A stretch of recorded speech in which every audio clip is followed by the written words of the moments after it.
Hey guys, कैसे हैं आप सब लोग? आशा करता हूँ सब लोग बहुत अच्छे होंगे और बहुत अच्छे तरीके से पढ़ाई भी चल रही होगी। तो सर ऐसे ही हँसते, खेलते, अच्छे से पढ़ते रहिए, बढ़िया तरीके से आप इस बार 100% क्लियर भी हो जाएँगे। तो इसी के साथ-साथ बिना कोई टाइम वेस्ट करते शुरू करते हैं सर हमारा लेक्चर। और यहाँ हम क्या कर रहे हैं सर, हम जनवरी 2026 में सीए इंटर कॉस्टिंग में मोस्ट एक्सपेक्टेड और इम्पोर्टेंट क्वेश्चंस हम कर रहे हैं।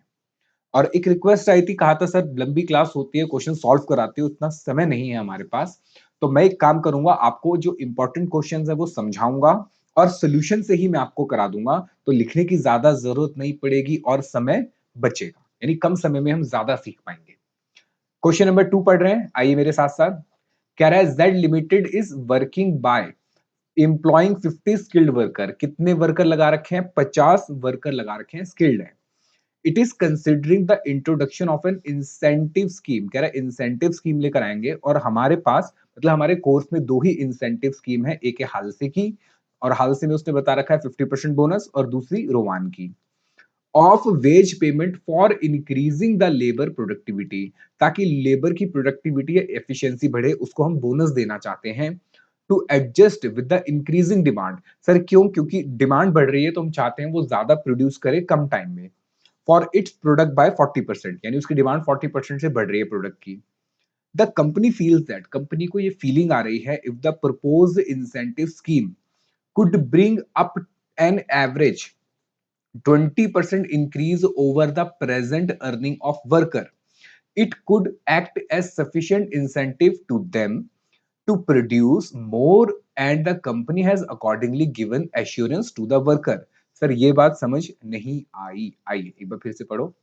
वो कह रहा है कि कंपनी को ऐसी फीलिंग आ रही है that if the proposed incentive, यानी जो भी हम इंसेंटिव देंगे या तो हालसे का देंगे या फिर रोमान का देंगे, ठीक है। कह रहे जो भी हमारा प्रपोज्ड इंसेंटिव होगा could bring about an average 20% increase over the present earning, यानी जो भी हमारी प्रेजेंट अर्निंग है उससे 20% वो ज्यादा होगा। यानी हम जो भी प्लान लगाएंगे हाल से रोमान, तो कह रहा है कि भाई हमें फीलिंग ये आ रही है कि अगर अगर हम 20% ज्यादा करते हैं, यानी कि मैं अभी कितना दे रहा हूं और इंसेंटिव के बाद कितना दूंगा, तो कह रहा है 20% से ज्यादा या 20% या उससे ज्यादा होना चाहिए। 20% increase over the present earning, it could affect it could act as sufficient incentive for them। कह रहा अगर ये होता है कि 20% इंक्रीमेंट होती है तो हम मानेंगे ये वाला प्लान अच्छा है, ये उनको ज्यादा क्या देगा सर, ये उनको ज्यादा मोटिवेट करेगा। सफिशिएंट इंसेंटिव स्कीम होगी जिससे क्या होगा कि उनकी एफिशिएंसी इंक्रीज हो जाएगी। यानी कुछ नहीं करना, मुझे रोमान और हाल से दोनों का प्लान निकाल के चेक करना पड़ेगा कि पहले कितना मिलता था, अब कितना मिलता है, उस अकॉर्डिंग परसेंटेज निकालूंगा, देखूंगा दोनों में क्या 20% से ज्यादा आ रहा है या नहीं आ रहा। ठीक है सर। फिर कह रहा है because of this assurance an increase in productivity has been observed. हमने उनको एश्योरेंस दी थी कि भाई आपको 20% तक की बढ़ोतरी मिलेगी, जिस वजह से उनकी एफिशिएंसी भी बढ़ी। और बता रहा है कि मंथ ऑफ 2000 अप्रैल, अब याद रखना मंथ की बात हो रही है, एक महीने के अंदर उसने ये डिटेल दी। कह रहा है आवरली रेट ऑफ वेजेस, यानी कि एक घंटे के कितने पैसे मिलते हैं सर? 50 रुपए। Average time for producing 1 unit by 1 worker, एक वर्कर जब काम करेगा एक यूनिट को बनाने में, एक वर्कर जब काम करेगा एक यूनिट को बनाने में तो लगेंगे 1.975 आवर्स, ठीक है।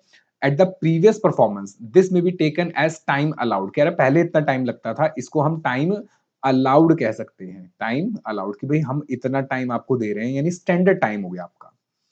फिर कह रहा है कि number of working days in a month, अब पूरे महीने में कितने दिन काम होगा सर? 24 दिन काम होगा। Number of working hours per day, और एक घंटे में एक दिन में कितने घंटे होंगे सर? 8 घंटे होंगे। एक्चुअल प्रोडक्शन हो गई सर 6120 यूनिट की। तो सर 6120 यूनिट के लिए टाइम अलाउड निकाल सकता हूं। कैसे निकालूंगा सर? इसको मल्टीप्लाई कर दूंगा तो मुझे पता चल जाएगा कि कितना स्टैंडर्ड टाइम है या टाइम अलाउड। हमसे पूछ रहा है calculate the effective increase in earning, मतलब कितना इंक्रीज हुआ अर्निंग में of worker in the percentage term. Percentage में वो तो वैसे भी पहले ऊपर उसने लिख ही दिया था कि 20% से या उससे ज्यादा होना चाहिए, तो वो तो मुझे निकालना ही था। Under Halsey and Rowan scheme, ठीक है भाई, दोनों में निकाल देंगे। Calculate the saving to Z company, Z limited को क्या इससे बचत हो रही है, सेविंग हो रही है, वो भी निकाल लेंगे। In terms of direct labour cost per unit under both scheme, ठीक है। फिर कह रहा है कि एडवाइस करो जेड लिमिटेड को about the selection of the scheme that would fulfil the assurance of incentive worker, मतलब वो ये कि भाई 20% वाला क्या हम उनको दे पा रहे नहीं दे पा रहे, तो कौन सा है, तो दोनों में चेक कर लेंगे। तो भाई ये वाली बात और ये वाली बात तो सेम ही है। क्लियर है? आइए कैसे करेंगे। सर देखिए, सबसे पहले आइए जरा, सबसे पहले देखिए, वो कह रहा है कि हमारे पास दो स्कीम है, एक है हालसे की और दूसरी रुवान की। सर एक है हालसे और एक है रुवान। अब बताइए हम कैसे करते हैं सर, उसने ये कहा कि इंक्रीज करना है इंसेंटिव 20%, ठीक है। अच्छा, एक यूनिट बनाने में दे रखा है 1.975 आवर। अब समझो जरा इफेक्टिव आवरली रेट कैसे निकलता है सर, इफेक्टिवली आवरली रेट निकलता है मेरा कि मेरे नॉर्मल वेजेस प्लस बोनस, भाई नॉर्मल कितना मिला plus bonus divided by total hours worked. अब देखो जरा, सबसे पहले तो देखो भाई हमने कितने घंटे हमें उनके पास थे, देखो एक्चुअल टाइम कितना था। नंबर ऑफ वर्कर कितने हैं sir, number of working days 24 हैं, नंबर ऑफ वर्किंग डेज 24 हैं। एक दिन में कितने घंटे सर, एक दिन में 8 घंटे, एक दिन में 8 घंटे। तो क्या आप मुझे ये बता सकते हो कितने घंटे हो गए पूरे महीने में सर, 192। अब एक एम्प्लॉय के लिए 192 है, हमारे पास कुल एम्प्लॉय है सर 50, तो कितने हो गए सर, ये हो गए टोटल हमारे 9600 घंटे। कितने हो गए सर, 9600 आवर्स, ठीक है। तो ये टोटल एक्चुअल आवर्स हो गए जितने घंटे मजदूरों ने या वर्कर्स ने काम करा। हमने कितना टाइम दिया सर, हमने उनको टाइम दिया, एक यूनिट बनाने में था 1.97, तो एक 6120 यूनिट बनाने में हुए सर 12087, यानी कि हमने जो स्टैंडर्ड ये टाइम अलाउड उनको दिया वो 12,087 आवर्स का, उन्होंने वही काम 9,600 घंटे में कर दिया। तो सेविंग कितनी हो गई सर, 2487 आवर्स की सेविंग हो गई। आगे वर्किंग नोट नंबर 3 बनाएंगे अब, ठीक है। अब देखो बोनस अंडर हाल से प्लान, हाल से प्लान के अंदर कैसे निकलेगा सर, देखो हाल से कहता है 50%, उसमें भी 50% है, तो नॉर्मल तो मिलेगा ही मिलेगा उसको प्लस बोनस। तो बोनस कैसे निकला सर, 2487 और एक घंटे के दे रहे हैं 50 रुपए, लेकिन पूरे नहीं देंगे सर, उसका हाफ कर देंगे। तो इसके वेजेस आ गए 62,175। क्लियर है। अच्छा, टोटल वेजेस कितने होंगे सर, देखो जो नॉर्मल वेजेस मिले, नॉर्मल कितने घंटे काम हुए सर, 9600 घंटे काम हुए, एक घंटे के 50 रुपए प्लस बोनस, तो ये हो गया सर 5,42,175। ये हो गया हमारा हालसे के अकॉर्डिंग। अब रोवान की बात करते हैं सर, रोवान क्या कहता है, रोवान कहता है कितना हमने आपको टाइम दिया और आपने टाइम कितना लिया, कितना हमने आपको टाइम दिया और कितना आपने टाइम लिया, उस पे मल्टीप्लाई कर दूंगा कि कितना टाइम सेव हुआ, कितना टाइम सेव हुआ, multiply by rate per hour.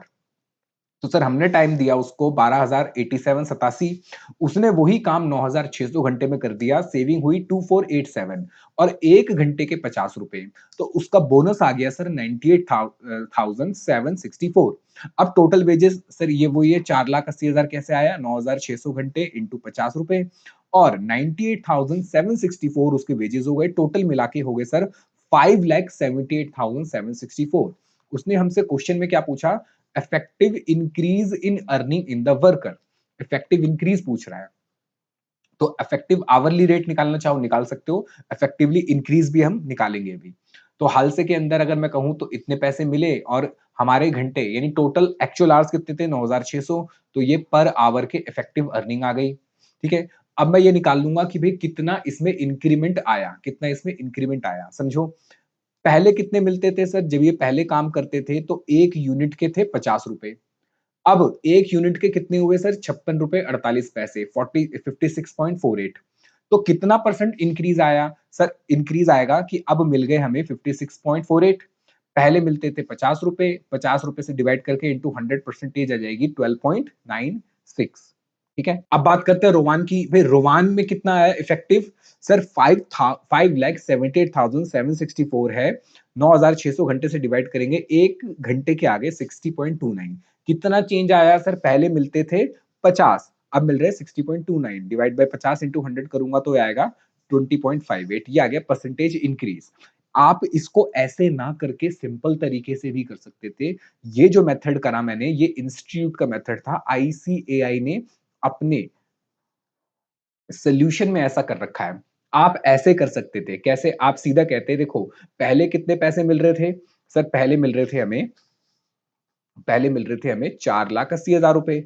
ये कैसे आया? क्योंकि सर पहले 9,600 घंटे पे काम होता था और 50 रुपए मिलते थे, तो पहले इतने मिलते थे। अब इसको एक्स्ट्रा कितना मिल रहा है सर? एक्स्ट्रा बोनस ही तो मिल रहा है। एक्स्ट्रा क्या मिल रहा है? बोनस मिल रहा है। तो 4,80,000 पे एक्स्ट्रा कितना मिला? 62,175 अंडर हालसे प्लान। तो मल्टीप्लाई करके निकाल लो कितना आ गया? 12.95। क्लियर है? वही वैल्यू आ रही है देखो, 12.96 या 12.95। अब रोवान की बात करें, सर रोवान के अंदर भी पहले कितने मिलते थे? सर चाहे रोवान हो हाल से हो, पहले 4,80,000 ही मिलते थे। एक्स्ट्रा कितना मिल रहा है रोवान में? 98,764। तो 4,80,000 पे एक्स्ट्रा मिल गया, 98,764। तो कितना इंक्रीमेंट हो गया? 20.58। चेक करो, देखो यही आ रहा है 20.58। क्लियर है? आप वैसे भी कर सकते हो या ऐसे भी कर सकते हो, ये वाला ज्यादा इजी है। इंस्टीट्यूट वाले में वो पर यूनिट निकाल के फिर कर रहा है, मुझे ये ज्यादा बेटर लगा। ठीक है, अच्छा। पॉइंट नंबर 2 में कह रहा है कि भाई सेविंग्स क्या होगी कंपनी को? भाई सेविंग कंपनी को यही है कि भाई कितने पैसे जाते, अगर वो यूनिट, अगर उतने ही यूनिट बनते, समझिए उतने ही यूनिट बनते नॉर्मल तरीके से, यानी बिना एफिशिएंसी के, तो कितने जाते? और एफिशिएंसी के साथ बनने के बाद, एफिशिएंसी के साथ बनने के बाद कितने पैसे गए, उसमें जो पैसा बचेगा वो मेरी सेविंग है। तो सेविंग कैसे निकली? भाई सिंपल है। सेविंग इन टाइम, टाइम में सेविंग हुई हमारी कितनी? 2487। भैया जहां 12,087 घंटे लगने थे, वहां पे 9,600 घंटे में काम हो गया। तो इतने घंटे के, यानी 2487 के मेरे पैसे बच गए। यानी अगर वो इनएफिशिएंट होते तो पूरे 12,087 घंटे, 12,087 आवर्स में काम करते, तो उस हिसाब से पैसा जाता। लेकिन उन्होंने वो काम 9,600 घंटे में कर दिया, तो मेरा 2,487 आवर्स का टाइम बच गया। 2,487 आवर्स का टाइम बच गया। ठीक है, तो 1 घंटे के कितने पैसे बचे? 50। तो टोटल पैसे कितने बच गए? टोटल पैसे बच गए सर 1,24,350। क्लियर है? लेकिन सर ये बचाने की वजह से मैंने इनको बोनस भी तो दिया। मैंने इनको इंसेंटिव दिया, बोनस दिया, सबसे पहले अंडर हालसे के अंदर। तो हालसे में मैंने इनको बोनस दिया 62,175। इतने पैसे जाते, लेकिन गए मेरे 62,175। तो बचे कितने? वही 62,175। क्लियर है? रोमान की बात करें तो सर रोमान के अंदर भी, अच्छा पर यूनिट पूछा था उसने, है ना? उसने सेविंग्स पर यूनिट पूछी थी, देखो in terms of direct labour cost per unit. तो भैया इतनी सेविंग हुई हमारी, और कितने यूनिट पे हुई? 6120 पे। तो एक यूनिट पे मैंने 10 रुपए 16 पैसे बचा लिए। क्लियर है? अच्छा रोमान की बात करें तो सर रोमान में भी मेरी सेविंग कितनी हुई? 1,24,350, वही जो यहाँ पे थी। लेकिन रोमान के अंदर मेरा बोनस कितना गया? 98,764। तो यहाँ सेविंग हो गई 25,586। लेकिन ये टोटल है, मुझे पर यूनिट निकालनी है, तो यूनिट से डिवाइड कर दूंगा। यूनिट है सर 6120, तो पर यूनिट सेविंग आ गई 4 रुपए 18 पैसे। क्लियर है? तीसरा उसने ये पूछा हमसे कि भाई हमारा जो क्राइटेरिया था 20% वाला, उस पर कौन फिट होता है? अभी तो हमने निकाला था, देखो हमने रोमान में निकाला था 20.58, हमने निकाला था ना ये परसेंटेज। देखो हमने ये परसेंटेज निकाली, रोमान में 20.58 आई। कितना चेंज आया, बढ़ा कितना पुराने वाले से? और यहाँ पे आया 12.95। उसकी कंडीशन क्या थी कि 20% या उससे ज्यादा होना चाहिए। तो सर 20% या उससे ज्यादा तो किस में हो रहा है? रोमान में हो रहा है, हालसे में नहीं हो पा रहा। तो हम बता देंगे कि भाई रोमान प्लान आपको अडॉप्ट करना चाहिए, क्योंकि ये आपकी रिक्वायरमेंट को फुलफिल कर रहा है, एश्योरेंस को फुलफिल कर रहा है। क्लियर है? क्या इस क्वेश्चन में आपको कहीं कुछ मुश्किल लगा? इजी क्वेश्चन था, इंपॉर्टेंट क्वेश्चन है, मार्क कर लो, अपने हाथों से सॉल्व भी कर लेना। चलो, तो भाई ये इजी क्वेश्चन था। अगले क्वेश्चन पे आ जाते हैं। ये रहा, पढ़िए जरा। कह रहे the following data are available from the books and records of Q limited. ठीक है, for the month of April 2020, यानी कि अप्रैल 2020 महीने का डेटा गिवन है। सबसे पहले कह रहा है डायरेक्ट लेबर कॉस्ट है 1,20,000, जो कि 120% है फैक्ट्री कॉस्ट की। यानी फैक्ट्री ओवरहेड जितने हैं, कॉस्ट नहीं, सॉरी, फैक्ट्री ओवरहेड्स। तो मेरे जितने फैक्ट्री के ओवरहेड्स होंगे उसका 120% है ये। तो फैक्ट्री ओवरहेड कितने होंगे बताओ? 1 लाख। क्योंकि 1 लाख का 120% ही कितना होगा? 1,20,000। तो सर 1,20,000 को 120% से डिवाइड कर दो, तो 1 लाख क्या आ गया सर मेरे फैक्ट्री ओवरहेड। फिर इसने दे रखा है कॉस्ट ऑफ सेल 4 लाख रुपए, कॉस्ट ऑफ सेल 4 लाख रुपए। फिर दे रखा है सेल 5 लाख रुपए, ठीक है। उसके बाद इसने क्या दे रखा है देखो, 1 अप्रैल 2020, यानी कि ये ओपनिंग हो गया और ये क्लोजिंग हो गया। इसने रॉ मटेरियल इन्वेंट्री, यानी कि मेरा रॉ मटेरियल हो गया इन्वेंट्री का। वर्क इन प्रोग्रेस दे रखा है, फिनिश गुड्स दे रखा है ओपनिंग क्लोजिंग में, सेलिंग एक्सपेंस दे रखा है लास्ट में, क्योंकि उसका ओपनिंग तो है नहीं, क्लोजिंग है 22,000 रुपए, जनरल एडमिन एक्सपेंस है 18,000 रुपए। हमसे कह रहा है you are required to prepare cost sheet. लो कितना इजी क्वेश्चन है, कॉस्ट शीट बनाना है अप्रैल मंथ का, जिसमें प्राइम कॉस्ट, वर्क मतलब factory cost, prime cost, work cost मतलब factory cost, cost of production बताना है, कॉस्ट ऑफ गुड्स सोल्ड और cost of sales and profit earned. आइए जरा कॉस्ट शीट बनाते हैं। तो जब हम कॉस्ट शीट बनाते हैं, समझो कॉस्ट शीट बनाते हैं तो सबसे पहले क्या लिखते हैं, सबसे पहले मैं एक काम करता हूं, इसमें से कुछ वैल्यूज को मैं हटा देता हूं जो कि क्वेश्चन में गिवन नहीं है, क्योंकि जब हम करेंगे तब वो वैल्यूज ऑटोमेटिकली आ जाएगी। मतलब ये क्वेश्चन ही उसी पे है कि कुछ वैल्यूज गायब है, जैसे कि ये वाली वैल्यू गायब है, ये वैल्यू गायब है, ये वैल्यू गायब है, ठीक है।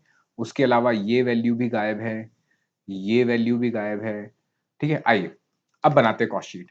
तो सबसे पहले हम क्या लिखते हैं कॉस्ट शीट में sir, opening stock of raw material plus purchases minus closing, तो आता है डायरेक्ट मटेरियल कंज्यूम। तो मैंने लिखा डायरेक्ट मटेरियल कंज्यूम, लेकिन सर मुझे यहाँ पे ओपनिंग पता है, क्लोजिंग पता है, पर परचेज तो पता ही नहीं है, परचेज तो पता ही नहीं है। तो मैं लिख देता हूँ सिर्फ डायरेक्ट मटेरियल कंज्यूम और इसको अभी छोड़ देता हूँ, ठीक है। अब आगे लेबर कॉस्ट, हाँ लेबर कॉस्ट क्वेश्चन में गिवन थी मुझे, देखो यहां दे रखी थी उसने डायरेक्ट लेबर कॉस्ट 1,20,000 की, तो मैंने वो लिख दिया। अब इन दोनों को ऐड करूंगा तो प्राइम कॉस्ट, अब ऊपर वो है ही नहीं तो ऐड करके कैसे आएगा प्राइम कॉस्ट, तो मैंने प्राइम कॉस्ट लिख के छोड़ दिया। प्राइम कॉस्ट में फिर क्या ऐड होता है सर, प्राइम कॉस्ट में ऐड होता है वर्क कॉस्ट या फैक्ट्री वर्क ओवरहेड्स या फैक्ट्री के ओवरहेड्स, जो कि क्वेश्चन में बताया था उसने कि ये 1,20,000 आया है किसका, वर्क ओवरहेड का 120%। तो वर्क ओवरहेड या फैक्ट्री ओवरहेड कितने आ गए, 1,20,000 डिवाइड बाय 120%, यानी कि लाख रुपए। ये आता है मेरा gross factory cost, gross work cost. अब इसमें ओपनिंग डब्ल्यूआईपी ऐड करता हूं, हाँ ये मुझे गिवन है, ओपनिंग डब्ल्यूआईपी क्वेश्चन में गिवन है, और क्लोजिंग डब्ल्यूआईपी माइनस कर देता हूं, तो ये वैल्यू आ जाती है मेरी नेट फैक्ट्री कॉस्ट, यानी कि मेरी वर्क कॉस्ट आ गई। और आगे इसके कोई भी नहीं है, research and development, quality control नहीं है, तो यही आ जाता है कॉस्ट ऑफ प्रोडक्शन। क्या आता है, कॉस्ट ऑफ प्रोडक्शन। अब ये वैल्यू भी मेरे पास गिवन नहीं है, ये वैल्यू भी गिवन नहीं है। फिर इसमें से मैं ऐड करता हूं ओपनिंग डब्ल्यू फिनिश गुड्स और माइनस करता हूं क्लोजिंग फिनिश गुड्स, तो आता है कॉस्ट ऑफ गुड्स सोल्ड। तो भाई ये तो मैंने लिख दिया ओपनिंग एड माइनस क्लोजिंग, लेकिन कॉस्ट ऑफ फिनिश गुड्स तो तब आएगा जब माइनस करूंगा, और ऊपर की वैल्यूज तो है ही नहीं।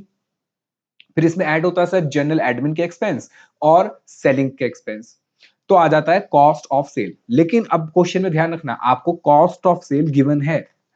हाँ कॉस्ट ऑफ सेल आपको गिवन थी, ये रही कॉस्ट ऑफ सेल कितनी है, 4 लाख रुपए, ये मिल गया आपको 4 लाख रुपए। अच्छा इसमें क्या ऐड करूंगा, प्रॉफिट, प्रॉफिट पता ही नहीं है, लेकिन सेल आ जाएगी 5 लाख रुपए, जो कि क्वेश्चन में आपको गिवन है, ये रही। तो इसका मतलब मेरा प्रॉफिट कितना आ गया सर, प्रॉफिट आ गया 1 लाख रुपए। अब समझो जरा, भाई मुझे ये वैल्यू नहीं पता, मुझे ये वाली वैल्यू नहीं पता, पर इतना पता है कि इस वैल्यू में से जो भी वैल्यू रही होगी इसकी कॉस्ट ऑफ गुड सोल्ड की, इसमें 18,000 ऐड हुए, फिर इसमें 22,000 ऐड हुए, इस एक्स वैल्यू के अंदर फिर 18 ऐड हुए, फिर 22 ऐड हुए, तो कितना आया, 4 लाख। कितना आया, 4 लाख। तो क्या मैं रिवर्स कैलकुलेशन करके वैल्यू निकाल सकता हूं कि 4 लाख में 18 और 22 क्या कर दूंगा बताओ, हाँ माइनस कर दूंगा। आओ जरा, तो 18 लाख में से, सॉरी ये 4 लाख में से 12,000 22,000 और 18,000 माइनस करो, कितना आएगा मुझे बताओ, ये आ जाएगा मेरा 3,60,000। तो ये value cost of good sold मुझे मिल गई। अब यहां से फिर उल्टा चलूंगा, उल्टा चलने का मतलब जो माइनस है वो प्लस हो जाएगा, जो प्लस है वो माइनस। तो 3,60,000 में प्लस हो जाएगा 60,000, माइनस हो जाएगा 50,000, तो यह आ जाएगा 3,70,000। ये आ गया मेरा फैक्ट्री कॉस्ट या फिर मैं कहूं वर्क कॉस्ट, ठीक है। अब यहां से फिर उल्टा चलेंगे, सर 30,000 माइनस है तो प्लस हो जाएगा, और ये 20,000 क्या हो जाएगा, माइनस हो जाएगा। तो 3,70,000 में से 30 माइनस और 30 प्लस और 20 माइनस, तो हो जाएंगे 380। ये आ गया मेरा ग्रॉस फैक्ट्री कॉस्ट। अब इसके अंदर ये 1 लाख क्या हो जाएंगे सर, प्लस हो जाएंगे, तो हो जाएगा सॉरी माइनस हो जाएँगे क्योंकि ये यहाँ पे प्लस हो रहा है ना, तो माइनस हो जाएँगे, उल्टा चल रहा हूँ मैं। तो 2,80,000 अब 2,80,000 में क्या होगा सर, ये 1,20,000 क्या हो जाएँगे, माइनस हो जाएँगे। तो मेरा डायरेक्ट मटेरियल कंज्यूम आ गया 1,60,000। जैसे उसने कहा था कॉस्ट शीट बनाने के लिए, मैंने बना दी। कितना ईज़ी क्वेश्चन था और यहाँ हमारे क्वेश्चन सॉल्व हो जाता है। इसमें कोई भी ऐसी मुश्किल वाली बात नहीं थी। क्लियर है? चलिए जी, इसी के साथ-साथ अगला क्वेश्चन करेंगे ये वाला। कौन-सा क्वेश्चन है ये? ये मार्जिनल कॉस्टिंग का क्वेश्चन है, इंपॉर्टेंट क्वेश्चन है जनवरी 2026 के लिए। कह रहा है 2 मैन्युफैक्चरिंग कंपनी है, एक है ए, एक है बी, वो मर्ज होना चाह रही हैं, ठीक है? फिर कह रहे हैं कि कैपेसिटी यूटिलाइजेशन दे रखा है 90% और 60%, ठीक है? यानी कि ए 90% पे काम करती है तो सेल है 63 लाख, वेरिएबल कॉस्ट है 39 लाख 60,000 और फिक्स कॉस्ट है 13 लाख। बी जो है 60% 60% कैपेसिटी पे काम करके सेल करती है 48 लाख, खर्चा आता है 25 लाख 22 लाख 25 50,000 और फिक्स कॉस्ट है 15 लाख की। हमें कह रहा है कि ब्रेक इवन सेल निकालो ऑफ द मर्ज्ड प्लांट। अब याद रखना यहाँ पे कंबाइंड ब्रेक इवन पॉइंट की बात कर रहा है आपसे। किसकी बात कर रहा है? Combined break even point. और कैपेसिटी यूटिलाइजेशन कह रहा है एट दैट स्टेज, उस स्टेज पे क्या कैपेसिटी यूटिलाइजेशन होगा, किसका? मर्ज प्लांट का। किसका? मर्ज प्लांट का। यानी कि पहले तो दोनों का मिला के ब्रेक इवन पॉइंट कितना आएगा। दूसरा कह रहा है कि वो ब्रेक इवन पॉइंट की सेल पे कितनी कैपेसिटी यूज हो रही है प्लांट की, ठीक है? उसके बाद कह रहे हैं कि भाई प्रॉफिटेबिलिटी बताओ मर्ज कंपनी की एट 80%, यानी दोनों कंपनी की मर्ज करके, यानी दोनों अगर 80% कैपेसिटी पे काम करें तो क्या प्रॉफिट आएगा। सिंपल है, इजी निकाल लेंगे। फिर कह रहा है sale turnover of a merge plant. कह रहा है कितनी सेल होनी चाहिए मर्ज प्लांट दोनों की, अगर प्रॉफिट हमें कमाना है दोनों से मिला के 60,000 रुपए, 60 लाख रुपए। आगे कह रहा है पॉइंट नंबर 4 में, when the merge plant is working at a capacity to earn a profit of 60 lakh, यानी कि अगर हम मर्ज प्लांट पे 60 लाख रुपए का प्रॉफिट कमा रहे हैं, वो मतलब इसी पॉइंट से जुड़ा हुआ है ये। तो कह रहा है क्या परसेंटेज होगी increase in selling price is required to sustain and increase 5% in fix cost. ये बात हम लास्ट में करेंगे, ठीक है? आओ, तो सबसे पहले तो मैं ब्रेक इवन पॉइंट की बात करूंगा। आओ जरा अब समझो यहाँ पे क्वेश्चन को ध्यान से, इंपॉर्टेंट क्वेश्चन है। देखो सर जी, हम निकाल रहे हैं ब्रेक इवन पॉइंट। सीए साहब यहाँ देखिए, जनवरी 26 में पास होना है तो, और हम कंबाइंड यानी मर्ज निकाल रहे हैं, तो break even point sale value का फॉर्मूला वैसे तो होता है sir fix cost divide by PV ratio. लेकिन अब मुझे जब कंबाइन निकालना है, दोनों का जोड़ के निकालना है, तो यहाँ पे वर्ड आ जाएगा सर सबसे पहले combined fix cost divide by combined PV ratio. Combined fix cost divide by combined PV ratio. तो पहले आपको ये काम करना है, आपको कंबाइंड पीवी रेशियो निकालनी है। तो कैसे निकालेंगे सर? देखिए कंबाइंड पीवी रेशियो निकालने के लिए सबसे पहले तो मुझे क्या चाहिए सर? कंट्रीब्यूशन। तो एक काम करता हूं मैं, यहाँ पे स्टेटमेंट ऑफ कंट्रीब्यूशन बना लेता हूं। यहाँ लिखूंगा सेल और दोनों की कंबाइन, फिर दोनों की वेरिएबल कॉस्ट। अच्छा, ए कितने पे काम कर रहा था सर? ए काम कर रहा था 90% पे और बी काम कर रहा था 60% पे। हाँ, बी काम कर रहा था 60% पे। ठीक है सर। तो ये हो गई इसकी वेरिएबल कॉस्ट और इन दोनों की टोटल वेरिएबल कॉस्ट। कंट्रीब्यूशन आ गया इनका टोटल, ये रहा। अच्छा, फिक्स कॉस्ट माइनस करके मैंने प्रॉफिट भी निकाल दिया जो कि जरूरत नहीं थी। तो ये मेरा कंबाइंड कंट्रीब्यूशन आ गया 48,90,000 का।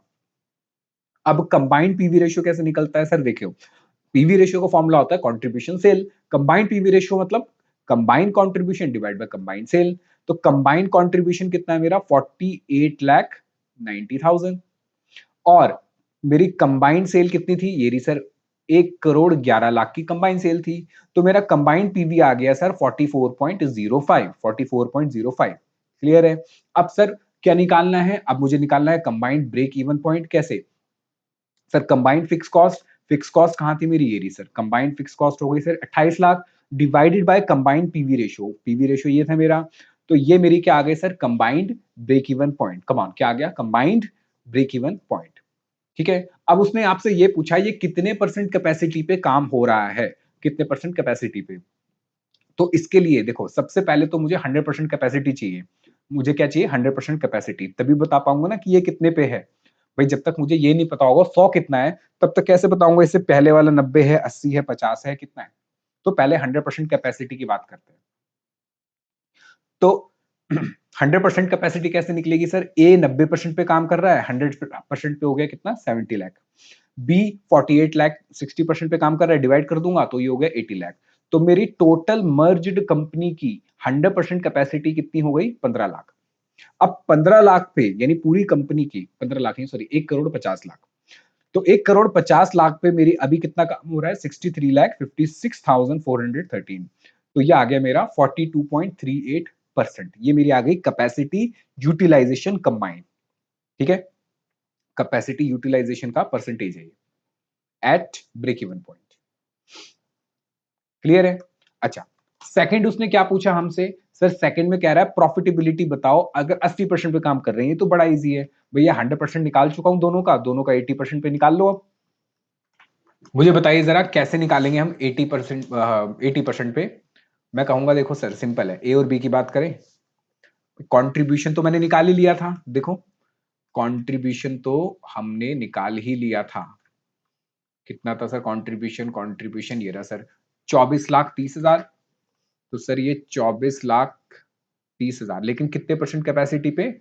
90 पे। और मुझे किस पे चाहिए? 100 पे, नहीं 80 पे, मुझे चाहिए 80 पे। ऐसे ही बी का कंट्रीब्यूशन कितना था? सर बी का कंट्रीब्यूशन था 25,50,000। ये कितने परसेंट कैपेसिटी पे था? ये था सर 60% पे। मुझे चाहिए कितने पे? 80% पे। तो पहले तो ये निकालो जरा। तो 24,30,000 डिवाइडेड बाय 90% मल्टीप्लाई बाय 80%, ये हो गया सर। एक दोबारा करता हूँ, 24,30,000 डिवाइड बाय 90% मल्टीप्लाई बाय 80%, ये आ गया सर 21,60,000। बी का बताओ sir 25,50,000 divided by 60% multiply by 80%, ये आ गया 34 लाख। इस पे माइनस कर देंगे इसकी फिक्स कॉस्ट, क्योंकि फिक्स कॉस्ट चेंज नहीं होती। तो फिक्स कॉस्ट कितनी थी सर? यहां थी 13 लाख और यहां थी 15 लाख रुपए। तो माइनस कर दो 13 लाख रुपए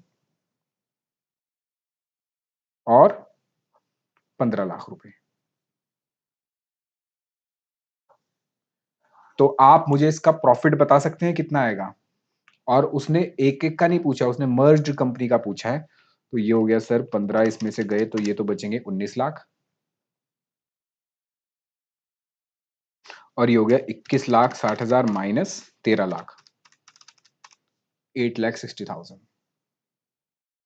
तो मर्ज्ड कंपनी का कैसे आएगा सर? दोनों को ऐड कर दो। मर्ज्ड कंपनी का आएगा 19 लाख, इसमें ऐड कर दो, ये हो जाएगा सर 27,60,000। तो पॉइंट नंबर 2 हमने कर लिया।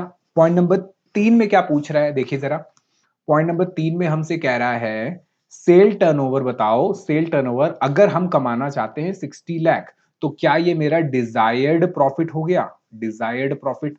और मुझे बताइए क्या डिजायर्ड प्रॉफिट के लिए फॉर्मूला है? कौन सा फॉर्मूला था सर? डिजायर्ड के लिए हमारा फॉर्मूला था combined fix cost plus desired profit divide by combined PV ratio. वैसे तो था fix cost plus desired profit divide by PV ratio, पर यहाँ पे अब कंबाइंड की बात कह रहा था, हम कंबाइंड लेंगे। तो कंबाइंड फिक्स कॉस्ट कितनी होगी दोनों की सर? 28 लाख। डिजायर्ड प्रॉफिट चाहिए सर कितना हमें? 60 लाख। कंबाइंड पीवी रेशियो निकाल लिया था हमने पहले 44.05% का, ये हमने पहले वाले में निकाला था। तो मेरी जो सेल आ गई, मेरी जो सेल आ गई एट 60 लाख, 1,99,77,299। ठीक है। अच्छा, उसके बाद कह रहा है कि भाई आपको 60, अच्छा यही वाला पॉइंट है कि 60 लाख कमाने के लिए 60 लाख प्रॉफिट कमाने के लिए इतनी सेल करनी पड़ेगी। फिर वो कह रहा है कि भाई आगे, अच्छा नेक्स्ट पॉइंट, फिर वो आपसे कह रहा है आखिरी पॉइंट में, there is increase in fix cost by 5%। एक बार जरा इसको पढ़ो। कह रहा है when the merge plant is working at a capacity to earn a profit of 60%, यानी कि 60% प्रॉफिट हम कमाना चाहते हैं। तो सेल हमारी वही है जो अभी निकाली थी 1,99,000 वाली। तो कह रहा है कि what percentage of selling price, कितना सेलिंग प्राइस आप बढ़ाओगे, कितना सेलिंग प्राइस आप बढ़ाओगे अगर अगर आपके अगर आपके फिक्स कॉस्ट में इंक्रीमेंट होता है 5%। तो भाई इतना बढ़ाओ कि आपका फिक्स कॉस्ट जितना बढ़ा है वो उससे मैच हो जाए, ताकि इतने में आपकी फिक्स कॉस्ट क्या हो जाए? रिकवर हो जाए। तो सीधी बात है सर, देखो हम कितना बढ़ाएंगे सर? जितनी फिक्स कॉस्ट बढ़ रही है। मेरी फिक्स कॉस्ट कितनी बढ़ गई सर? उसने कहा 5%। तो मुझे 1,40,000 एक्स्ट्रा कमाने पड़ेंगे सामान को बेच के, तो इतने से प्राइस को मैं सेलिंग प्राइस को बढ़ा दूंगा।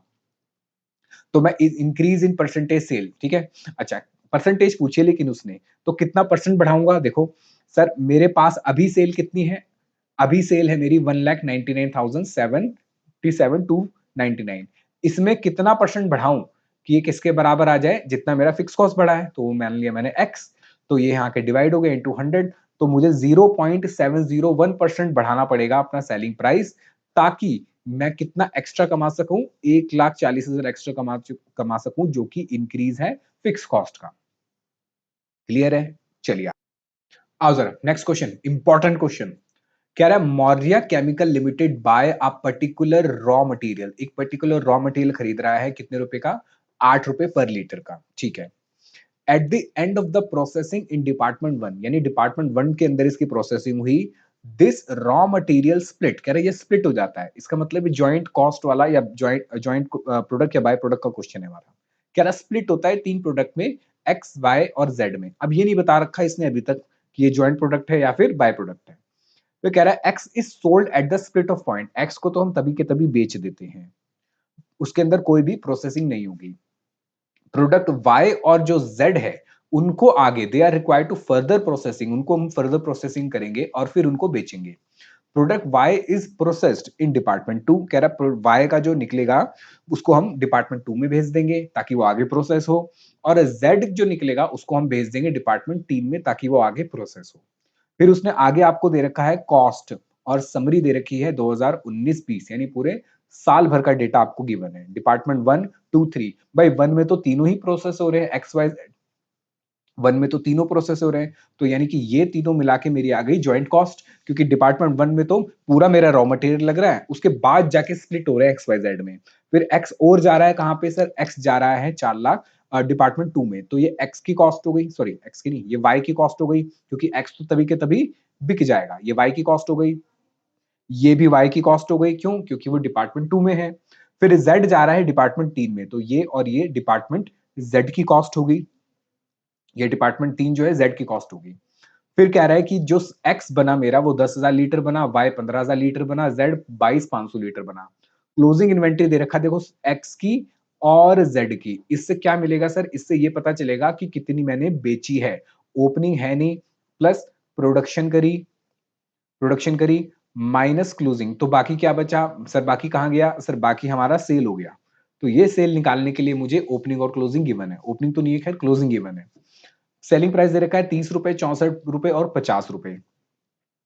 कह रहा है there is no opening and closing inventory of basic raw material, यानी रॉ मटेरियल को ओपनिंग क्लोजिंग नहीं है, एक्स और जेड का है। At the beginning as well as end, ठीक है भाई, ओपनिंग क्लोजिंग मतलब वही होता है बिगिनिंग एंड में। All finish goods inventory in litres was completed as to processing, यानी सारा हमने बना लिया, कोई भी लॉस नहीं हुआ इसमें। All company uses net realisable method, हमें क्या बनाना है? एनआरवी मेथड से एलोकेट करना है जॉइंट कॉस्ट को, एनआरवी मेथड से एलोकेट करना है जॉइंट कॉस्ट को, हमें निकाल के दिखाना है उसको schedule showing the allocation of joint cost, यानी जॉइंट कॉस्ट को एलोकेट करके बताओ। Calculate the cost of goods sold for each product, हर एक प्रोडक्ट की कॉस्ट ऑफ गुड्स सोल्ड निकालो, भाई जो माल बिका वो कितने का था। देखो आगे ना यहाँ पे कॉस्ट, उसने आपने ये नहीं पूछा कि कॉस्ट ऑफ प्रोडक्शन, उसने आपसे ये नहीं पूछा कि भाई जो माल मेरा बना वो कितने का था, कॉस्ट ऑफ प्रोडक्शन नहीं मांगी, उसने कहा कॉस्ट ऑफ गुड सोल्ड, यानी opening and finish goods closing minus, फिर जो बचता है वो कॉस्ट ऑफ गुड सोल्ड है, ठीक है। तो इसलिए ओपनिंग क्लोजिंग उसने दिया था। फिर कह रहा है कि भाई comparative statement of gross profit भी बता देना, ठीक है भाई। आओ जरा, सबसे पहले तो मुझे जॉइंट कॉस्ट को एलोकेट करना है, तो मैं सबसे पहले इसकी समरी की बात करता हूँ, छोटी सी समरी बनानी है मुझे। मैं कह रहा हूं सबसे पहले मैंने एक जगह पे रॉ मटेरियल डाला, और कितने का था रॉ मटेरियल? 4,80,000 का, बाकी और भी कॉस्ट थी, ठीक है। कह रहा है एक यूनिट 8 रुपए का खरीदता हूं, टोटल 60,000 लीटर डाले, डिवाइड करके निकाल। अच्छा, ये बना डिपार्टमेंट नंबर 1 में गया, और एक पॉइंट पे जाके, यानी स्प्लिट ऑफ पॉइंट पे जाके ये तीन अलग अलग हिस्सों में बट गए, एक्स अलग हो गया, वाई अलग हो गया, जेड अलग हो गया। एक्स को तो हम तभी के तभी बेच देंगे, कितने का? 30 रुपए का। वाई के लिए कह रहा है कि आगे चल के प्रोसेस होगा, 64 रुपए पे बिकेगा, D2 में जाएगा। जेड D3 में जाके आगे बिकेगा 50 रुपए का। हमें बांटनी है कॉस्ट, जॉइंट कॉस्ट बांटनी है एट एनआरवी मेथड यानी नेट रियलाइजेबल वैल्यू मेथड पे। आओ जरा सबसे पहले इसके लिए हम स्टेटमेंट बना लेते हैं। एनआरवी कैसे निकलेगी सर? सिंपल है, सेलिंग प्राइस में से खर्चे माइनस कर दोगे यहां तक के, यहां से लेके यहां तक लेकर आना है, तो जो भी यहां तक के खर्चे हैं एक्स में तो है नहीं, किसमें? वाई और जेड में, वो माइनस हो जाएंगे, यानी कि फर्दर प्रोसेसिंग कॉस्ट माइनस हो जाएगी। अब बात करते हैं सर एक्स वाई जेड। सबसे पहले मुझे चाहिए सेल, क्योंकि एनआरवी में से, एनआरवी कैसे निकलता है? सेल में से खर्चे माइनस हो जाएंगे, कौन से? Further processing.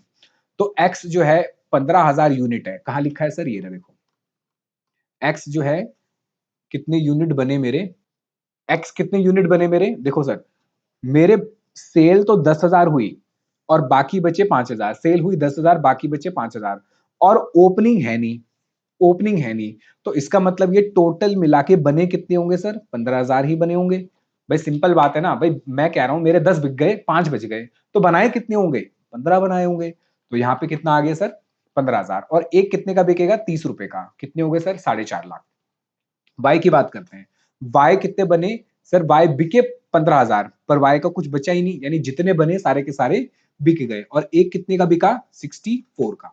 तो 15,000 इंटू 64 हो गए सर 9,60,000। अब जेड की बात करते हैं सर, जेड के बिके कितने? 22,500, बच कितने गए?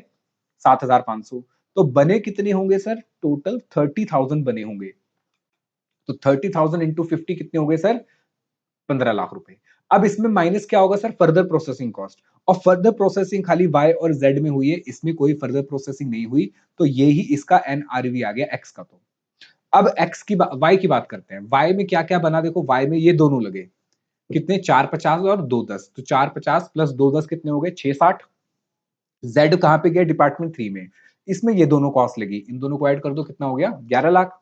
तो ये माइनस कर दूंगा इसमें से, तो मेरी एनआरवी, एनआरवी कितनी आ गई? 4,50,000, 3 लाख और 4 लाख, ठीक है। तो टोटल एनआरवी होगी इनका, टोटल कर दोगे तो 11,50,000। क्लियर है? बताओ समझ आया? चलिए तो ज्वाइंट कॉस्ट एलोकेशन कर देते हैं, जो उसने पूछा था भाई, ज्वाइंट कॉस्ट मेरी कितनी है सर? ज्वाइंट कॉस्ट मेरी निकली, कितनी निकली थी ज्वाइंट कॉस्ट?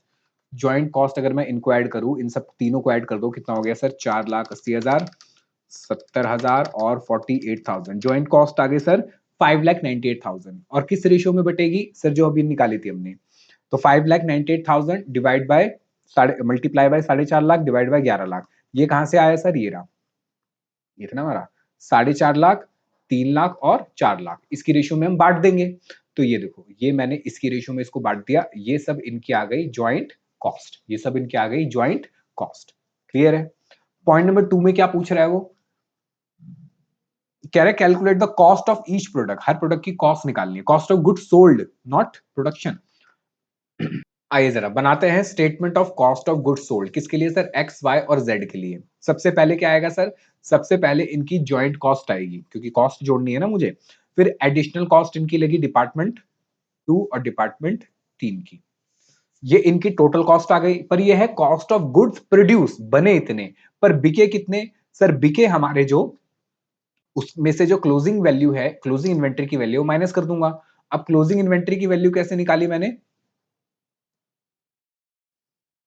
ये रहा देखो, मैंने क्लोजिंग इन्वेंट्री की वैल्यू कैसे निकाली? सिंपल है, एक्स की टोटल कॉस्ट कितनी थी? 2,34,000, कितने यूनिट बने? 15,000, बच कितने गए? 5,000, तो 5,000 की कॉस्ट हो गई 78,000। ऐसे ही वाई की टोटल कॉस्ट आई 8,16,000, बने 15,000 और 15,000 ही बिके, तो इसकी तो वही कॉस्ट आ गई, इसमें कोई दिक्कत नहीं है, कोई क्लोजिंग है ही नहीं। जेड में कॉस्ट लगी 9,81,000 की, सीए साहब 22,500 यूनिट बने, बचे 7,500, क्लोजिंग स्टॉक जो है 7,500, उनके यूनिट आ गए 3,27,000। आओ जरा, तो ये वैल्यू मैंने यहां से माइनस कर दी, 78,000 यहां माइनस, 327 यहां माइनस, तो ये आ गया कॉस्ट ऑफ इन्वेंट्री या गुड्स सोल्ड, जो माल बिका उनकी क्या लागत आई। लो कितना सिंपल क्वेश्चन था। Next, comparative gross profit statement बनाना है, जीपी निकाल के दिखाना है। जीपी तो बचपन से निकाल रहे हैं सर हम, जीपी में कुछ नहीं है, सेल माइनस कॉस्ट कर देते हैं तो आता है जीपी, सेल माइनस कॉस्ट कर देते हैं तो आता है जीपी। मुझे बताइए जरा, इनकी सेल कितनी है? सर सेल थी 30 लाख, 9 लाख 60,000 और 11 lakh 50,000। Cost of goods sold मैंने अभी अभी निकाला, तो मेरा क्या आ गया जीपी। अच्छा याद रखना, यहाँ पे टोटल कॉस्ट माइनस नहीं होगी, क्या माइनस होगा, COGS cost of goods sold. तो ये जीपी आ गया इनका। क्लियर है। चलो नेक्स्ट क्वेश्चन पे आते हैं, बहुत इंपॉर्टेंट क्वेश्चन है। कह रहा है एबीसी लिमिटेड मैन्युफैक्चर तीन प्रोडक्ट बनाता है X Y Z using the same plant and resources, same plant और सेम रिसोर्सेज से। It has given the following information for the year की इंफॉर्मेशन गिवन है 31 मार्च 2020 की। प्रोडक्शन बता रहा है एक्स के 1200 यूनिट, वाई के 1440 और जेड के 1968 यूनिट, 1968। कॉस्ट पर यूनिट बता रहा है 90, 84 और 76। डायरेक्ट लेबर है 18, 20 और 30। फिर कह रहा है बजटेड डायरेक्ट लेबर रेट 4 रुपए है per hour. Budgeted direct labour rate है 4 रुपए पर आवर, यानी कि एक लेबर को हम 1 घंटे के कितने पैसे देंगे सर, 4 रुपए देंगे, और ये है हमारा बजट, ये हमारा standard. And the production overheads shown in the table, अच्छा नीचे टेबल दे रखी है, were absorbed to product using direct labor hour rate। कह रहा है कि हम जो एब्जॉर्प्शन कर रहे हैं, कैसे कर रहे हैं, डायरेक्ट लेबर आवर रेट से।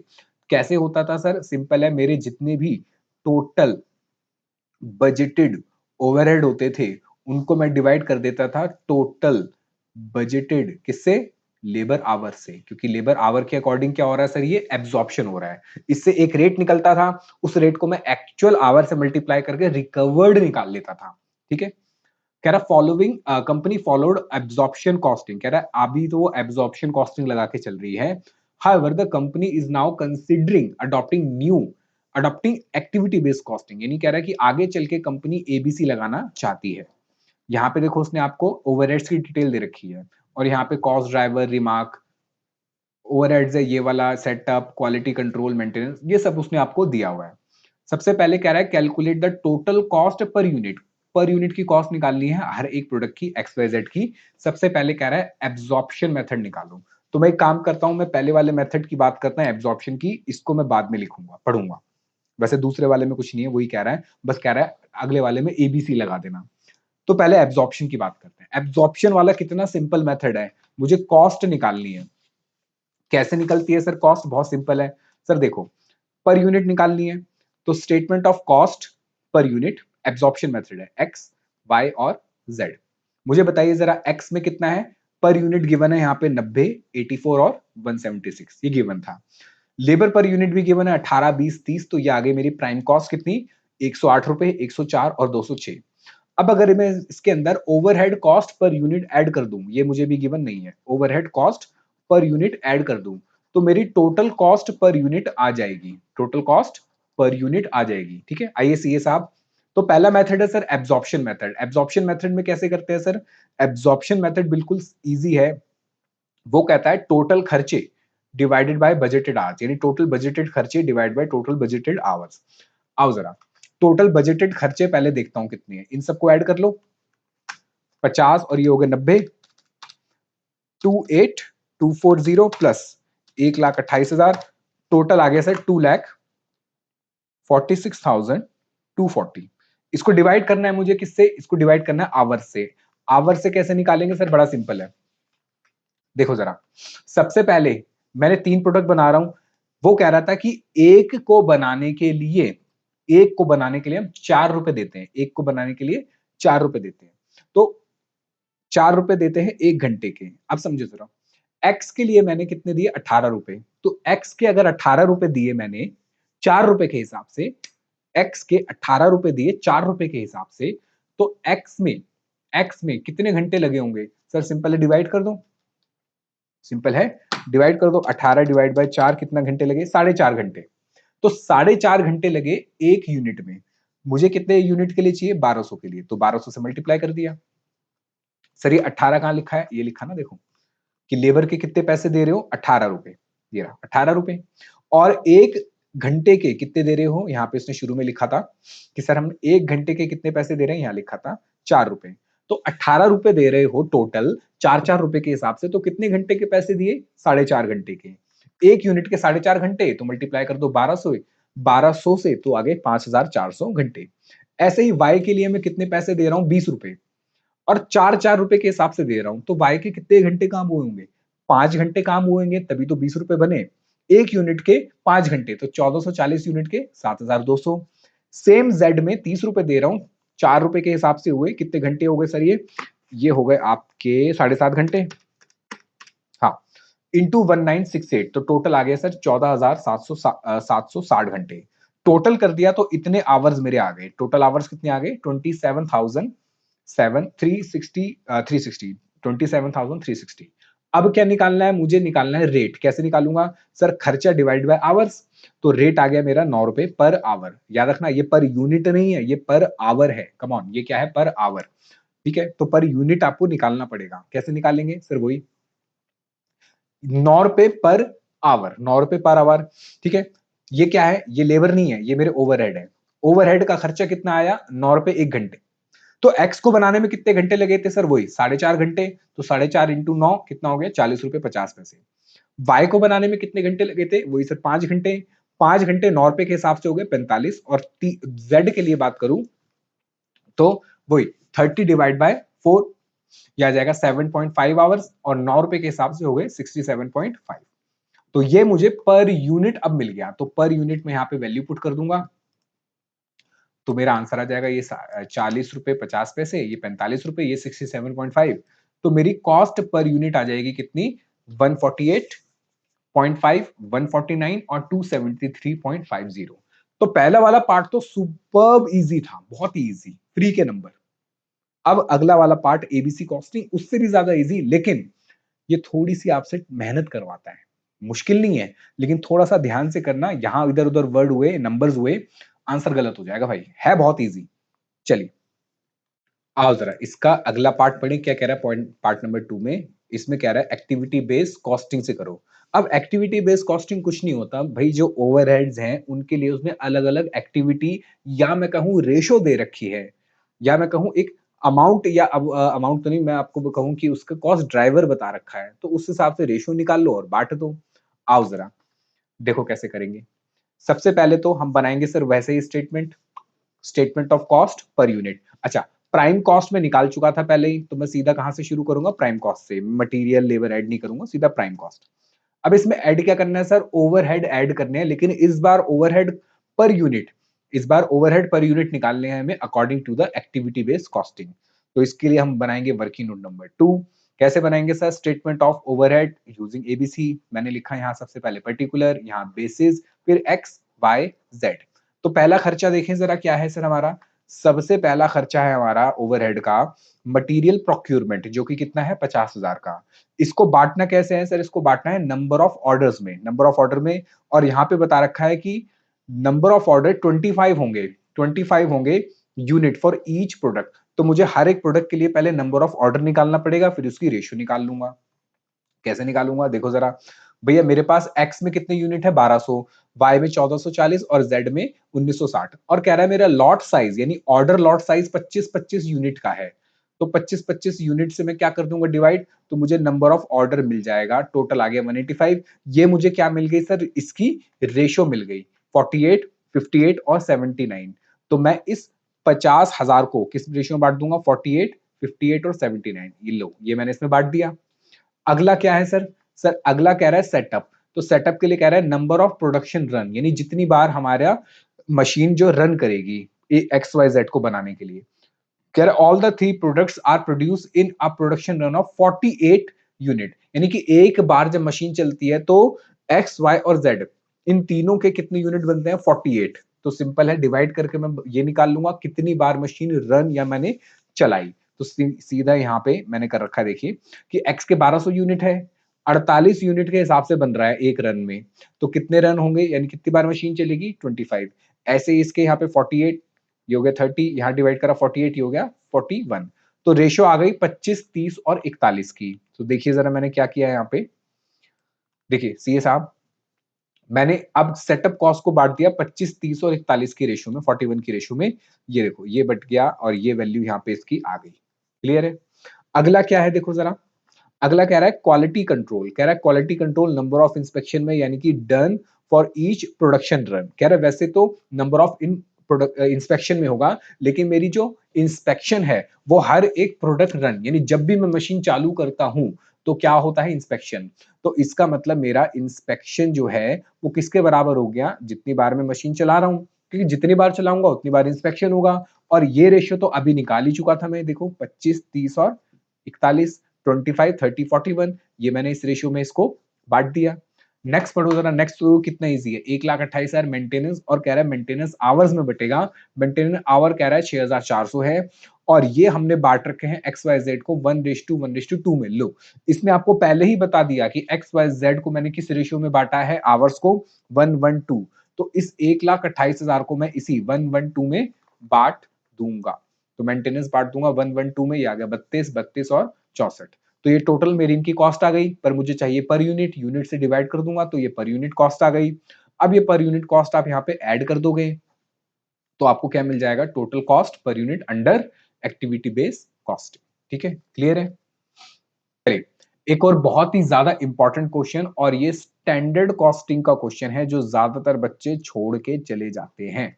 8 नंबर का आराम से क्वेश्चन आएगा, देखो बहुत इंपॉर्टेंट चैप्टर है स्टैंडर्ड कॉस्टिंग, ये तो लगाओ कि आना ही आना है चैप्टर। तो कह रहा है कि primer industry has a small factory, कह रहे छोटी फैक्ट्री है, 52 वर्कर काम करते हैं, और कह रहा है कि एवरेजली 25 दिन काम होता है एक महीने के अंदर, and they work 8 hour per day, एक घंटे में 8, एक दिन में 8 घंटे काम होता है। द नॉर्मल डाउन टाइम, यानी कि हमारा नॉर्मल जो टाइम निकल जाएगा, बेकार टाइम, आइडल टाइम जिसको हम कह रहे हैं, 15% है। The firm has introduce standard costing, कह रहे स्टैंडर्ड कॉस्टिंग लगा रखा है हमने कॉस्ट कंट्रोल के लिए। इट्स मंथली बजट, यानी बजट की बात कर रहा है, नवंबर 20 के लिए बता रखा है कि budgeted variable and fixed overhead, यानी कि दे रखा है 1,06,080 और 2,21,000, ये मेरे बजटेड वेरिएबल ओवरहेड है, और ये बजटेड फिक्स्ड ओवरहेड है, बजटेड वेरिएबल ओवरहेड और बजटेड फिक्स्ड ओवरहेड। फिर कह रहा है the firm report the following detail, यानी कि अब उसने एक्चुअल दे रखा है आपको, अभी तक क्या दिया था, बजटेड, अब एक्चुअल। एक्चुअल में कह रहा है कि एक्चुअल कितने घंटे काम हुए, 8,100 घंटे काम हुए। Actual production express is standard hours, यानी कि अगर अगर स्टैंडर्ड आवर्स के अकॉर्डिंग काम करते, अगर स्टैंडर्ड आवर्स के अकॉर्डिंग काम करते तो एक्चुअल प्रोडक्शन करने में कितने लगते, 8,800 घंटे।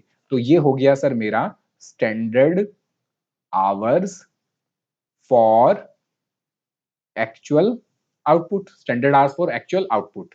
ठीक है, फिर कह रहा है कि एक्चुअल वेरिएबल ओवरहेड है हमारे 1,02,000 और एक्चुअल फिक्स्ड ओवरहेड है मेरे 2 लाख रुपए। हमें सबसे पहले तो वेरिएबल ओवरहेड वेरिएंसेस निकालने हैं, अच्छा उसमें बता रखा है, कह रहा है वेरिएबल ओवरहेड एक्सपेंडिचर वेरिएंस और एफिशिएंसी निकालना है। ठीक है, दूसरा कह रहा है ओवरहेड फिक्स ओवरहेड निकाल ले, लेकिन इसमें कह रहा है फिक्स ओवरहेड बजट वेरिएंस। भैया बजट वेरिएंस क्या होता है, कोई नहीं, देखते हैं अभी। फिर कैपेसिटी और फिर एफिशिएंसी, फिर उसके बाद ये तीनों रेशियोज निकालनी है आपको। आइए जरा, तो सबसे पहले देखो मुझे वेरिएबल निकालना है, तो वेरिएबल के लिए मुझे बनाना पड़ेगा data for variable overhead variance. क्या बनाना पड़ेगा, data for variable overhead variance. तो कैसे निकलता है, ये बनता है सर, सबसे पहले आता है यहाँ पे स्टैंडर्ड, यहाँ पे आता है standard for actual overhead, standard for actual overheads. ठीक है, अच्छा, ये जो स्टैंडर्ड होता है एक्चुअल ओवरहेड के हिसाब से होता है, और फिर आता है एक्चुअल, इसमें 3 चीजें लिखते हैं आप, आवर्स, रेट और अमाउंट। अब मुझे यहाँ पे चाहिए standard hour for actual output, ढूंढो जरा कहां पर है। सो स्टैंडर्ड आवर, ये रहा, actual production expressed in terms of standard hours. तो 8,800 घंटे लगते हमारे, अगर अगर मैं स्टैंडर्ड के हिसाब से काम करता तो 8,800 घंटे ही लगते एक्चुअल यूनिट्स बनाने में। ठीक है, अच्छा, उसके बाद इसने मुझे ये भी दे रखा है कि भाई मेरे बजटेड, यानी कि मेरे बजटेड ओवरहेड्स कितने हैं, 1,06,080। तो मैंने यहाँ पे, अच्छा 1,06,080 तो आएगा नहीं यहाँ पे अभी, एक काम करता हूँ इसको मैं मिटा देता हूँ ताकि अभी मुझे पता ना चले।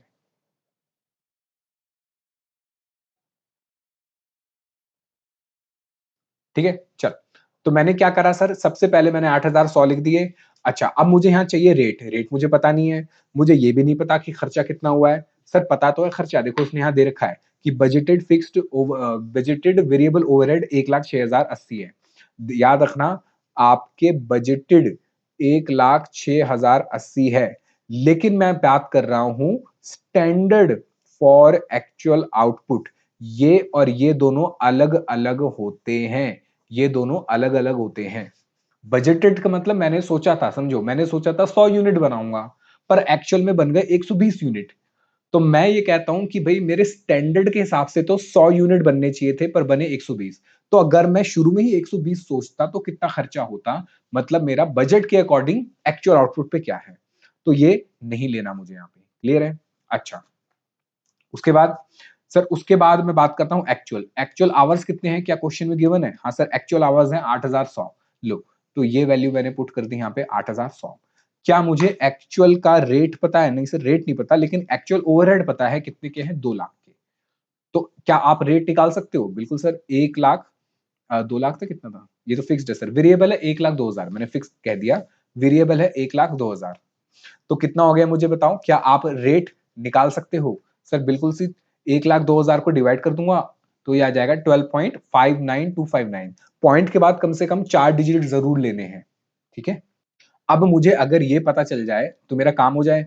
तो सबसे पहले मैं रेट निकाल सकता हूं। कैसे निकाल सकता हूं? सर ये बजटेड के अकॉर्डिंग मैं रेट निकाल सकता हूं। देखिए जरा, बजटेड के अकॉर्डिंग मैं कितने घंटे काम करूंगा सर? सर 52 वर्कर है और 25 दिन काम होंगे। एक वर्कर 8 घंटे काम करेगा, तो कितना हो गया sir? 52 multiply by 25 multiply by 8, sir total 10,400 घंटे काम होंगे। लेकिन उसने कहा 15% तो आइडल है, मतलब चले जाएंगे आपके, तो 15% हटा दो। तो कितने घंटे एक्चुअल में काम होना चाहिए? 8840। यानी जो मैं शुरू में सोच रहा था खर्चा होगा 1,06,080 का, उस अकॉर्डिंग कितने घंटे काम होने चाहिए? 8840। क्या अब मैं यहाँ पे मेरा स्टैंडर्ड रेट निकाल सकता हूँ? मैंने शुरू में सोचा 1,06,080 रुपए लगेंगे और इसको करने में, इस खर्चे को करने में 8,840 घंटे होंगे। तो जरा करो, 106080 डिवाइडेड बाय 8840 कितना आ गया? 12 रुपए। तो इसका मतलब मेरा वेरिएबल ओवरहेड का जो स्टैंडर्ड रेट है वो होगा 12 रुपए। तो मुझे मिल गया 12 रुपए, यहाँ 12 रुपए पुट कर दूंगा, मल्टीप्लाई कर दूंगा तो ये वैल्यू आ जाएगी। बस इतना काम करना है। अब वेरिएबल ओवरहेड निकालो। सबसे पहले आपसे कह रहा है कि variable overhead expense variance. Expense का मतलब है कि भाई आप जो उनको पैसा दे रहे हो उसमें कितना खर्चा आ रहा है, पैसा दे रहे हो उसमें कितना खर्चा आ रहा है। तो जो मैं उनको पैसा दे रहा हूं वो उनके वेज है, जो मैं उनको पैसा दे रहा हूं वो वेजेस है। और वेजेस डिपेंड करते हैं किसके ऊपर? सर वेजेस डिपेंड करते हैं उसके रेट के ऊपर, कि कितने रेट के हिसाब से आप दे रहे हो। तो ये हो गया variable overhead expense variance. Come on, ये साहब क्या हो गया? Variable overhead expense variance. कैसे निकलेगा सर एक्सपेंस में डिफरेंस? कि भैया स्टैंडर्ड रेट कितना था और एक्चुअल रेट कितना था। और जब आप रेट की बात कर रहे हो तो बाहर क्या आएगा सर? बाहर आएगा आवर्स। और याद रखना, बाहर हमेशा हमेशा एक्चुअल आवर्स आता है, कभी भी स्टैंडर्ड आवर्स बाहर नहीं आता है। हमेशा बाहर क्या आता है? एक्चुअल आवर्स, क्योंकि पेमेंट मैंने एक्चुअल आवर्स के हिसाब से ही करी है। तो मैंने सोचा था 12 रुपए के हिसाब से दूंगा, पर एक्चुअल में खर्चा हुआ 12.5925। ये रहा ना, देखो मैंने सोचा था 12 के हिसाब से दूंगा, एक्चुअल में मैंने दिया 12.59259। और कितने घंटे के हिसाब से दिया? एक्चुअल आवर्स 8100 घंटे के हिसाब से। तो कितना हो गया? 4800 नेगेटिव हो गया। क्लियर है? दूसरा उसने क्या पूछा हमसे? दूसरा पूछा वेरिएबल ओवरहेड एफिशिएंसी। एफिशिएंसी का मतलब क्या है? कि कितने घंटे मैंने दिए, स्टैंडर्ड आवर कितने थे और कितने घंटे में उसने काम करा, दैट इज एफिशिएंसी। और याद करो, मैंने वैसे आपको एफिशिएंसी ये भी बताया था, शाहरुख खान की बात बताई थी कि शाहरुख खान की एफिशिएंसी अच्छी है। तो शाहरुख से आता है शाह, तो ये दो हटाते हैं तो होता है स्टैंडर्ड आवर्स, और इसको पीछे करता हूं तो ये होता है एक्चुअल आवर्स। तो standard hours minus actual hours, और आवर्स है तो मल्टीप्लाई करना पड़ेगा रेट से। और बाहर हमेशा हमेशा स्टैंडर्ड रेट आता है। जब भी आवर्स की बात होगी तो बाहर हमेशा एक्चुअल आवर्स आएंगे, जब भी रेट की बात होगी तो बाहर हमेशा एक्चुअल स्टैंडर्ड रेट आएगा, एक्चुअली स्टैंडर्ड रेट आएगा। तो क्या फॉर्मूला बना sir? Standard hours for actual output, ये मैंने निकाला था 8800, ये क्वेश्चन में गिवन है। एक्चुअल आवर्स 8100 और स्टैंडर्ड रेट है 1200, तो ये आ गया 8400 फेवरेबल। ठीक है, तो मैंने वेरिएबल ओवरहेड के दोनों वेरिएंस निकाल दिए, बहुत ही इजी था। अगला मुझे करना है sir fixed overhead variance. Fixed overhead variance ये मैं आपको लिखवा के कराता हूं। देखो जरा, बहुत सिंपल है। मैंने आपको बताया था कि जब मैं फिक्स्ड ओवरहेड वेरिएंस करता हूं, फिक्स्ड ओवरहेड वेरिएंस, तो मैं इसका क्या प्रिपेयर करता हूं? डेटा। और मैंने आपको डेटा के लिए क्या बताया था? मैंने आपको बताया था तीन चीजें, ए बी सी। ठीक है, ए मतलब सर, ए का मतलब एक्चुअल, बी का मतलब बजटेड, और सी, देखो सी का मतलब होता है रिकवर्ड। सर सी से तो रिकवर्ड नहीं होता, पर आप मान लो एबीसी रिकवर्ड। एक्चुअल का मतलब सर, एक्चुअल का मतलब कितना आपका खर्चा एक्चुअल में हुआ। तो एक्चुअल का खर्चा तो एक्चुअल पे निकलेगा कि एक्चुअल घंटे मल्टीप्लाई बाय एक्चुअल रेट। ठीक है। अब चेक करो क्या क्वेश्चन के अंदर आपको एक्चुअल आवर गिवन है। हाँ सर, अभी निकाले तो थे हमने एक्चुअल आवर, ये रहे ना एक्चुअल आवर 8100। एक्चुअल आवर है 8100, मल्टीप्लाई बाय एक्चुअल रेट पता है आपको? नहीं, एक्चुअल रेट। अब फिक्स्ड वाले की बात हो रही है, वेरिएबल पे मत जाना। नहीं सर, मुझे एक्चुअल रेट पता नहीं है, लेकिन मुझे एक्चुअल ओवरहेड्स पता है कितने, 2 लाख के। तो क्या आप रेट बता सकते हो? सर ये हो गया 8000, 2 lakh divided by 8100। Actual rate आ गया सर मेरा 24.691। 4 कर दो, 3 की जगह।